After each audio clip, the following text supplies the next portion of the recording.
Aujourd'hui, je vais vous parler de l'utilisation la plus importante de la blockchain. Alors, c'est pas forcément celle que vous avez tout de suite en tête, c'est surtout celle qui va certainement être la plus importante dans les années à venir. C'est celle par laquelle la mass adoption, l'adoption massive, celle qui va être utilisée par tout le monde sans forcément le savoir, c'est elle qui est importante et c'est elle qui est en train de changer actuellement le cadre réglementaire des USA. C'est elle qui est en train de faire en sorte que les crypto-monnaies sont en train d'être acceptées. Alors oui, on commence cette semaine en rouge, mais on a, encore une fois, des nouvelles qui sont très positives et il faut prendre en considération, il faut comprendre que nous sommes dans une période qui est compliquée émotionnellement à gérer. Je vais vous donner des points pour relativiser, des points pour comprendre justement où nous sommes. Car dans tout cet ennui, il y a vraiment des grosses opportunités qu'il va falloir saisir. Bonjour, c'est Cryptolyse, je suis entrepreneur depuis 2010, je fais du trading depuis 2011, je suis dans la crypto depuis 2017 et je décomplexifie le marché et la technologie pour en extraire réellement les opportunités.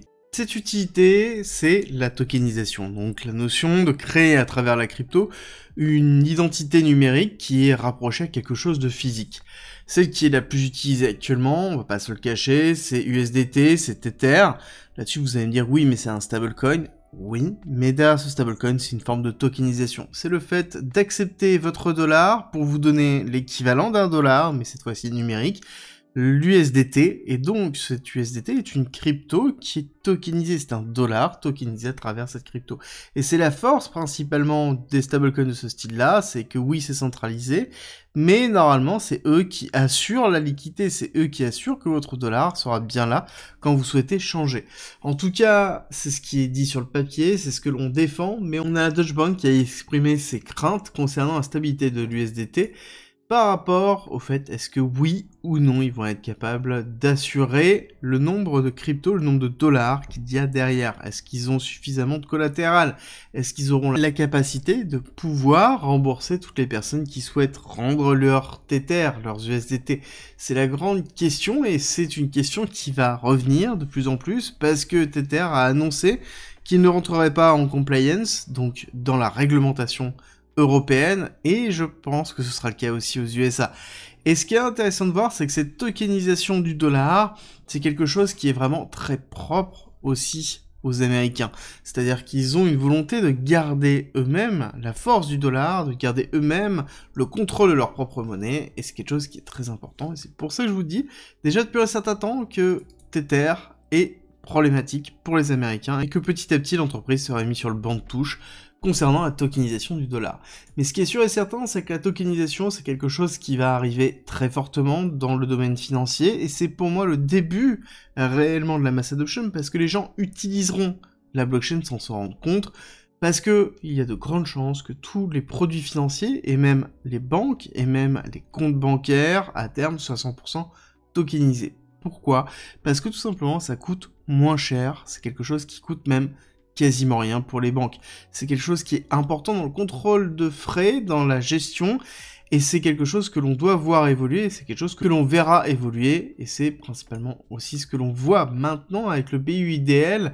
Je vous rappelle que c'est le token qui a été créé par BlackRock pour tokeniser les bons au trésor américains qui sont importants parce que c'est de la dette, mais c'est aussi le produit financier le moins risqué au monde dans lequel vous pouvez placer votre argent avec un taux de rémunération actuellement entre 4 et 5% en fonction du temps que vous placez.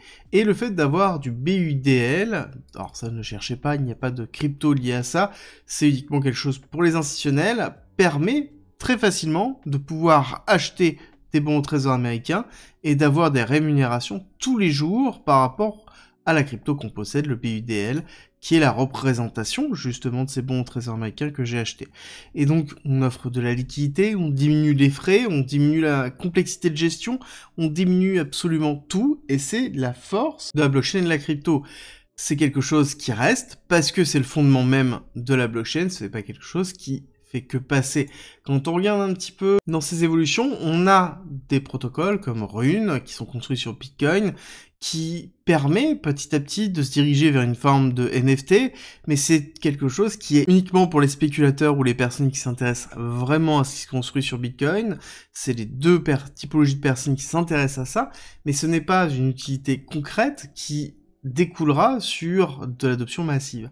Alors qu'à côté, la tokenisation, le fait d'avoir ces possibilités de tokeniser, de créer un équivalent numérique de quelque chose de physique, a un véritable impact. Il y a plusieurs narratifs, il y a plusieurs cas d'utilisation de la blockchain qui seront importantes dans l'adoption massive, mais le premier pour moi sera certainement la tokenisation, parce que c'est quelque chose qui ne disparaîtra pas, c'est quelque chose qui est déjà utilisé par des grosses institutions, même on pourrait dire la plus grosse institution, BlackRock, et c'est celle qui, pour moi, arrive à influencer directement la partie réglementation, et c'est pour ça que les choses vont bouger, parce qu'on a la partie finance, on a la partie institutionnelle qui bouge elle-même et qui fait changer les lignes réglementaires. Maintenant, ce week-end, il s'est passé énormément de choses. En tout cas, peu de choses, oui, mais énormément en signification, et je vais vous expliquer ça dans quelques instants. Avant, il est important de faire un petit point sur la macroéconomie, parce que nous avons des nouvelles très importantes cette semaine. Le 15 mai, notamment, nous avons l'IPC, qui est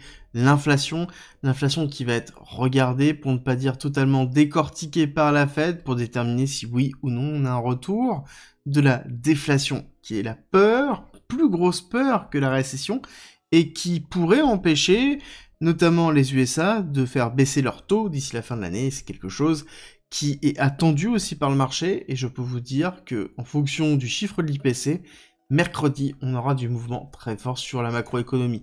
On aura un mouvement au niveau du S&P 500 qui sera très fort, qui est l'indice qui représente vraiment l'économie américaine, et quand on dézoome, là, on a l'impression qu'on est plutôt bas, on n'a pas encore cassé de top, sauf que nous sommes en daily, et je vous rappelle que si on dézoome, il y a peu, on avait vraiment la crise inflationniste 2021-2022, avant d'avoir le rebond de l'intelligence artificielle, et nous avons cassé un plus haut, nous sommes au-dessus des 5000 points, et nous sommes même au-dessus des 5200 points.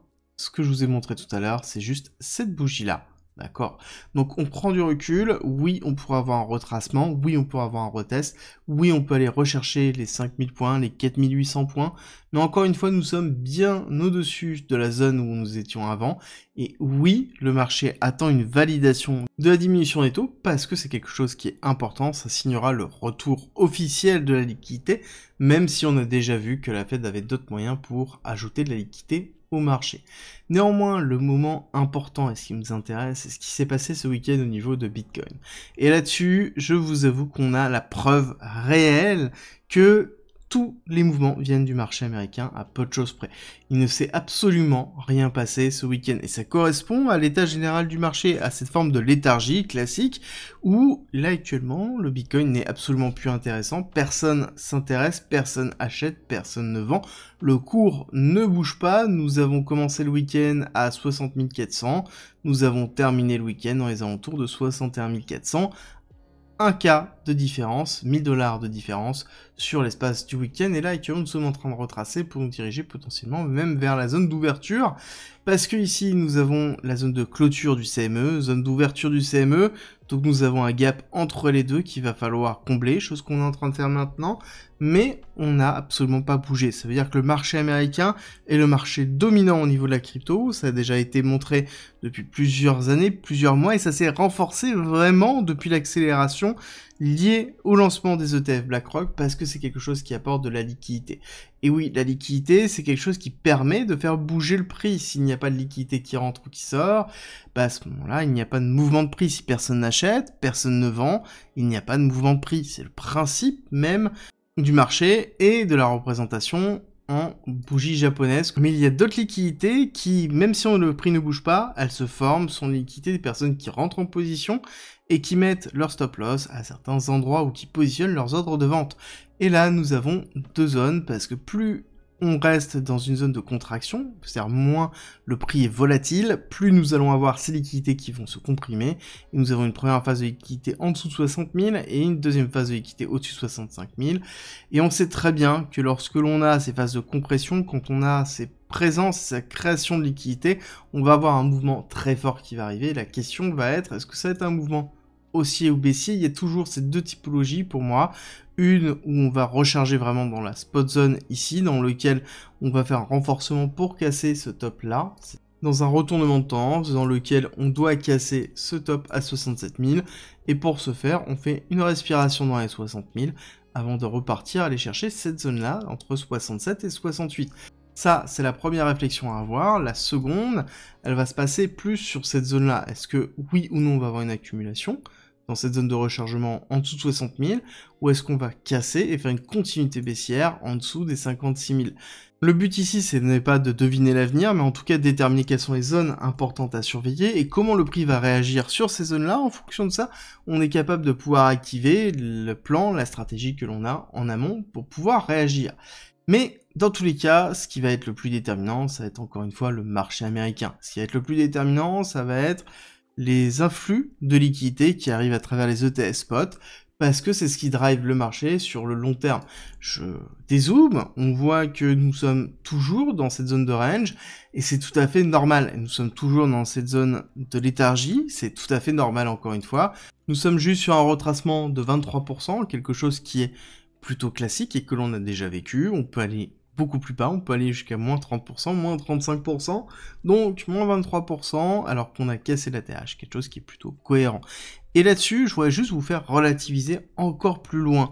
Comprenez que même si vous avez acheté à 74 000, même si vous avez acheté dans cette période de rupture, en fait, ce n'est pas si grave à partir du moment où vous avez compris pourquoi vous avez acheté dans ces zones-là, et les risques que ça implique, les risques de retracement, le fait de perdre potentiellement moins 30% sur votre wallet, le temps que le cours se structure, pendant quelques semaines, voire quelques mois, où il y aura en effet une tension qui sera très forte pour vous, peut-être, oui, mais dans la finalité, si nous avons un Bitcoin qui atteint un objectif de 150 000 $, vous aurez, par rapport à quelqu'un qui a acheté au prix actuel 60 000, bah oui, il fait peut-être 15 000 $ de moins. Mais 15 000 $ de moins de bénéfices sur 70 000 € de bénéfices, sur même 80 000 $ de bénéfices. Est-ce que c'est si grave? J'ai envie de vous dire non, c'est très relatif. Pareil, si jamais vous avez un objectif qui est à 300 000, qui est un objectif qui a été donné par des pro-crypto, dans lequel, oui, 300 000 c'est beaucoup, mais sur, du coup, 15 000 $, 300 000, 230 000 $ de bénéfices, est-ce que c'est si important que ça? J'ai envie de vous dire non, encore une fois. Et c'est pour ça qu'il faut relativiser, il faut être à un moment donné dans le train, j'arrête pas de le répéter, nous sommes dans une période qui est plutôt positive.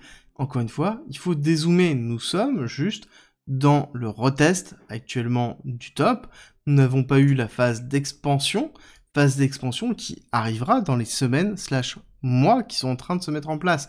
Et donc il faut juste tout simplement respirer. Oui, on peut aller plus bas, oui, on peut aller recharger dans les 50 000, dans les 52 000, mais encore une fois, nous sommes dans une zone qui est tout à fait logique, normale. Il faut juste prendre en considération la possibilité qu'on reparte maintenant, comme la possibilité qu'on aille dans une zone de rechargement pour être préparé dans les deux éventualités, parce que c'est le plus important. Et ce qui est encore plus important, c'est que si vous aimez mon contenu, prenez 5 secondes pour liker, partager et vous abonner bien évidemment. Merci à vous et nous on se retrouve très vite pour une nouvelle vidéo.